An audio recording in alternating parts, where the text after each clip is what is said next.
Hey, this is Jim at freechartvideos.com, where we use time-honored techniques to understand modern markets. This video is for educational purposes only and is not intended to be any form of investment advice. I can draw lines on charts, but you have to draw your own conclusions from your own due diligence and make investment decisions that are suitable for your financial situation. I am not a licensed professional. I'm just a guy that draws lines on charts. It is January 10th, 2011 after the close, and this is coming to you from snowy Atlanta, Georgia. We got about a half a foot of snow overnight. So anyway, let's take a look at the S&P and maybe the Nasdaq. We'll see. You know, I probably don't have to tell you that we do not live in a perfect world. And as I look at this chart here today, I kind of look at it and I say, you know, things just are a little out of shape. Things aren't lining up right. All of this just looks just sort of awkward and screwed up, to be honest with you.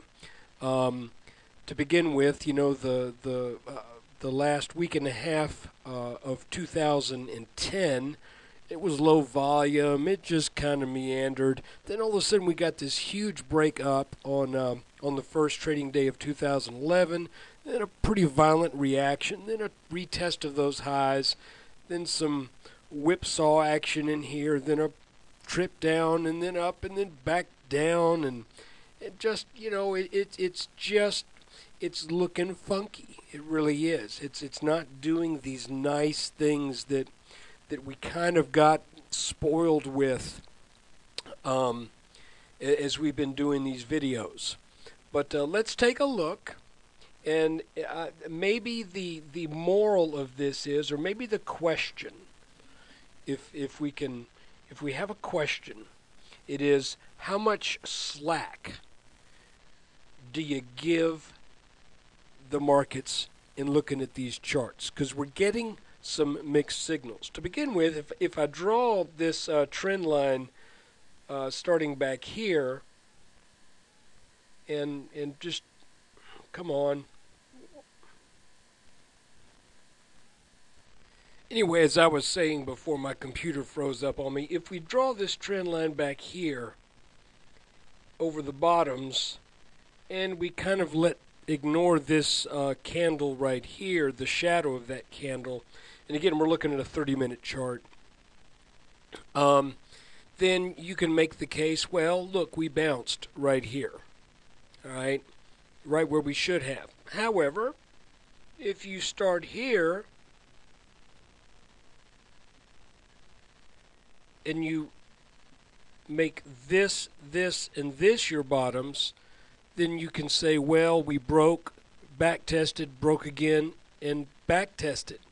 So, again, this doesn't really change things that much, because we knew that the markets had been getting extended. We knew that we should be looking for potential weakness, and I think we still need to be on the watch out for this. However, since it's not a perfect world, and we don't always just get one signal, there's a couple bullish things going on here too, and I want to point those out. If we look at a 5-minute chart, you can see that, and it's not a terribly bullish thing, but I'm going to draw a couple more lines here. This line over this peak and this peak was taken out and back tested, then it started moving back up. That back test also, if we put this line at kind of the average position, then it looks like the S&P may be crawling back up into this channel. Additionally, we'd been watching the roughly the 1263 area as an area of importance, because this was the prior low, and we momentarily broke it last week. We momentarily broke it this morning, but it appears that that level wants to give the markets support. The question is simply this, and let's put it this way. This line right here, I'm going to make this green, kind of a bright green. If we get over this line right here with conviction, then I'm thinking we're probably going to head on up to the 1280s. However, if we cannot get over this line, then I'm thinking, we're probably going to eventually take this line out in earnest, and then head down, probably to take this out. And if we take this out, then this becomes a kind of a double top, or you might call it even a kind of an ugly misshapen head and shoulders. We'd end up with a target to a downside move to the high 1240s as a minimum. Now, where do we have support underneath that? Well, we've got I've got pretty good support around 1228. So anyway, that's what's going on with the S&P. Like I said, it seems as if the market really isn't making up its mind what it wants to do. I used to run across this when I traded in the 3X financial fund, FAS, F-A-S, and I call it. It's kind of like the ugly middle. It's almost as if the markets will go up to the top and things look very clear. Then they'll come down to the bottom. Things look very clear, but when they're kind of working it out in the middle, it can be really ugly and difficult to read. And I know a lot of other analysts are having a tough time figuring out what's going on here. I won't name names, but I really haven't heard anybody say, here's exactly what's happening. Because nobody knows exactly. I don't think anybody really knows exactly what's happening. However, let's look at the Nasdaq. All right, here's your Nasdaq looking at the same time frame, and by golly, here we have, I think, a very clear bounce on this bottom channel line. So the Nasdaq looks healthier. Also, I believe if we look at the Dow Jones transports, again we'll draw this line. That's looking healthier. What about the Dow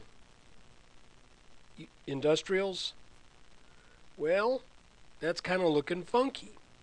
Again, because if we start here and draw a line, there's no way we can say the industrials are holding the channel.